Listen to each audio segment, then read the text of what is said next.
Hello, everyone. Welcome back to Mr. Speaking. I'm Emily. Hello, Emily. Hi, everyone. I'm so happy to be sitting down with you today for another great chat. Yeah, I'm really looking forward to today's episode. We decided to do something a little different today, something very natural. Exactly. We always talk about grammar and vocabulary, but today is just about real life. We want to show you how native speakers actually talk about everyday things. Right, because real English conversation isn't usually about big, complicated topics. Most of the time, we just talk about our days, our errands, or our weekends. That's so true. In fact, just listening to normal stories is one of the best ways to improve your English listening skills. So, Emily, how was your evening yesterday? Oh, it was quite an adventure. After work, I realized my fridge was completely empty. I had to go to the supermarket. Oh no! Going to the grocery store right after work is always a challenge. It's usually the busiest time of day. It really is. The parking lot was totally full. I had to drive around for 10 minutes just to find a spot. I hate when that happens. You're already tired from working all day, and you just want to get your food and go home. Exactly. So I finally walked in, grabbed a shopping cart, and went straight to the vegetable section. I just wanted some simple things for dinner. Vegetables are a good start. Did you actually find what you needed, or was everything gone? I found what I needed, but something really nice happened first. While I was picking out some tomatoes, I heard someone call my name. Really? I love running into people at the store. Who was it? It was our old friend Sarah. You remember Sarah, right? She used to work in the office next to ours. Oh, wow. Yeah, of course I remember Sarah. I haven't seen her in months. How is she doing? She's doing really well. She told me she just started a new job downtown, and she seems very happy about it. That's wonderful news. She always wanted to work in the city center. Did you two talk for a long time? We talked for about 15 minutes right there in the middle of the aisle. We were probably blocking the way for other people. That always happens when you see an old friend. You just lose track of time. It's one of those small joys in life. It really is. It totally changed my mood. I was feeling so tired, but chatting with her gave me a lot of energy. Connection is so important. A simple, unexpected conversation can really turn a stressful day into a good one. That's a great point, Paul. But unfortunately, my relaxed mood didn't last very long after we said goodbye. Oh no. Let me guess. You finally went to pay for your groceries and there was a huge problem. You guessed it. I walked up to the cash registers and every single line was so long. It looked like the whole town was trying to buy dinner. That is the worst feeling. You have all your items, you're ready to leave, and then you just have to stand there and wait.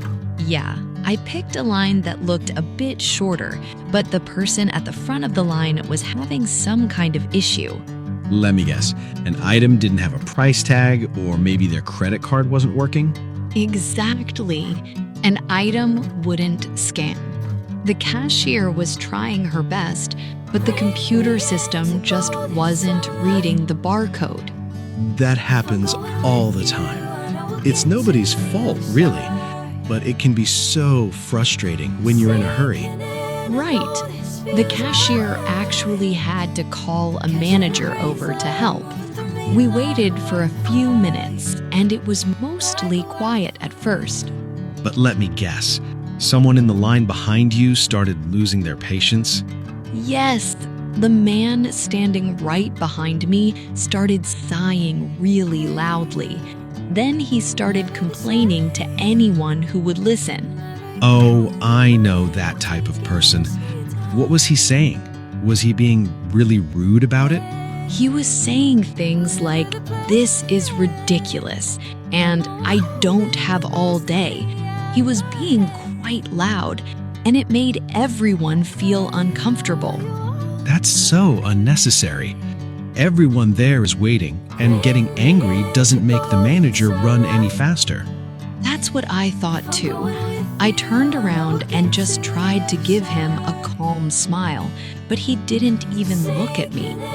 People get so focused on their own stress, they forget that the cashier is a human being who is probably having a hard day too. Exactly. The poor cashier looked so nervous. She kept apologizing, even though it was a problem with the store's computer. I always try to be extra nice to cashiers when things go wrong. They deal with so many angry people every single day. I completely agree. Finally, the manager came, fixed the price, and the line started moving again. Well, that's a relief. Did the angry man calm down after the line started moving? Not really. He was still complaining under his breath when I paid for my things and left. Some people just like to be unhappy, I think. But I'm glad you finally got your groceries and made it home. Me too. When it was my turn, I made sure to ask the cashier how her day was, just to be friendly. She seemed to really appreciate it. That's a great lesson right there. A little kindness goes a long way, especially when situations are stressful. It really does. It costs nothing to be polite. But anyway, that was my crazy Tuesday evening. How about you, Paul? How was your weekend? My weekend was pretty busy, actually. It started off a bit stressful, but it ended up being really nice. Oh, really? Tell me about the stressful part first. What happened at your house? Well, I woke up early on Saturday because I was planning to drive out to visit my parents. But when I went to the kitchen, I found a big puddle of water on the floor. Oh no! A water leak is every homeowner's worst nightmare. Where was the water coming from? It was coming from under the kitchen sink. One of the old pipes had a small crack, and it was dripping water everywhere. That sounds terrible. Did you have to call a plumber on a Saturday morning? That's always so expensive. I thought about it, but I decided to look at it myself first. I'm not a professional, but I have some basic tools in the garage. Wow, look at you. I'm always too scared to fix plumbing. Did you manage to fix it yourself? I did, actually. I had to run to the hardware store to buy a new pipe fitting, but I replaced it in about an hour. That's really impressive, Paul. I bet you felt really proud of yourself after you cleaned up all that water. I did feel pretty good about it. But it made me leave the house 2 hours later than I planned. Well, things like that just happen. We can't control everything. I'm sure your parents were just happy you were coming to visit. Yeah, they were. They live about 2 hours away in a really quiet, small town. It's always nice to get out of the busy city. I love that. Visiting family is so important, especially when life gets crazy. Did you guys do anything special together? We actually just stayed at their house for most of the afternoon. My dad and I sat on the porch and drank some coffee while we caught up. That sounds incredibly peaceful. Sometimes the best moments are just sitting and talking with the people we love. Exactly. We didn't need to go anywhere or do anything exciting. We just talked about our jobs, the neighborhood, and life. It's funny how those simple conversations are often the ones we remember the most. Did you stay there for dinner too? No, I actually had to drive back in the evening because I had plans with a good friend here in town. We went out for dinner. Oh, nice. Where did you go? Did you try that new Italian place downtown that everyone is talking about? We actually went to our favorite local pizza place. It's nothing fancy, but the food is always amazing and it's very relaxed. Pizza is always a great choice. You can never go wrong with a good slice of pizza after a long day of fixing pipes and driving. That's exactly how I felt. And you know, we had a really interesting conversation at dinner that fits perfectly with our topic today. Really? What did you and your friend talk about? I love hearing about these real-life discussions. We were talking about how fast life moves. My friend was feeling a bit overwhelmed with work and all his daily responsibilities. I think a lot of our listeners can relate to that. Life can feel like a never-ending list of tasks sometimes. Yes, and we talked about how important it is to just pause. Just like my morning with the broken pipe. You have to learn to solve the problem and then let the stress go. That's a beautiful way to look at it. If you carry the stress from the morning into the evening, you ruin your whole day. Exactly. If I stayed mad about the kitchen sink, I wouldn't have enjoyed my coffee with my dad or the pizza with my friend. It reminds me of the angry man at the supermarket. He let a small delay totally ruin his mood, and he probably stayed angry all night. Right. And speaking of taking a pause, this is a great time to remind all our amazing listeners about something important. Oh, yes. If you are enjoying this real English conversation, please take a quick second to click the like button. It really helps our channel grow. And don't forget to subscribe too. We love making these videos for you, and we'd love to read your comments below. Tell us about your weekend. We read every single comment, and it makes us so happy to see you practicing your English with us. So please drop a comment. Definitely. You know, Emily, when our students practice English in the comments, it's just like the situations we talked about today. How do you mean, Paul?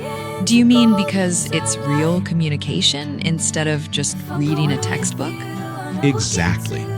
A lot of English learners feel stressed because they think they need to speak perfectly, like a textbook. But real conversation isn't perfect. That is so true. In real life, people pause, they make little mistakes, and sometimes they even use the wrong word. And it's totally okay. Yes. Think about your chat with Sarah at the grocery store. You were just happy to see her. You weren't worried about speaking perfectly. Right. The connection is always more important than perfection. If you can make someone smile, you are communicating successfully. I think that's the biggest misunderstanding about learning a language. People think native speakers judge them for small mistakes. But native speakers don't do that. Just like the cashier at the supermarket. She was just happy that I was polite and friendly to her. That's a really great perspective. When you use English to show kindness, people don't care if your grammar is slightly wrong. Exactly. So if you are traveling or living in an English-speaking country, don't be afraid to just talk. Say hello to the cashier. Ask how they are. And if a pipe breaks in your house and you have to call a plumber, just do your best to explain the problem. The plumber just wants to help fix it. Yes, every small interaction is a victory. Every time you order food or ask for directions or chat with a neighbor, you are growing. That really is the secret to getting fluent. It's not magic. It's just a lot of small, real-life conversations added together over time. I love that. Real life is messy, and learning English is messy too. But that's what makes it such a beautiful journey. Well said, Emily. I think that brings us to the main life lesson for today's episode. I think so too. Today's lesson is to be patient with life and be patient with yourself. Things will go wrong, lines will be long, and you will make mistakes. But if you can stay calm, keep a friendly smile, and just keep moving forward, you will have a much happier day and a much better learning experience. Absolutely. You are all doing an amazing job with your English. Every time you listen, you are getting better. Don't give up. We are so proud of you and we believe in you. Just keep practicing, keep making connections, and enjoy the journey. Thank you all so much for spending your time with us today. Have a wonderful week, and we'll see you in the next episode. Thanks, everyone. Take care and see you next time. Goodbye.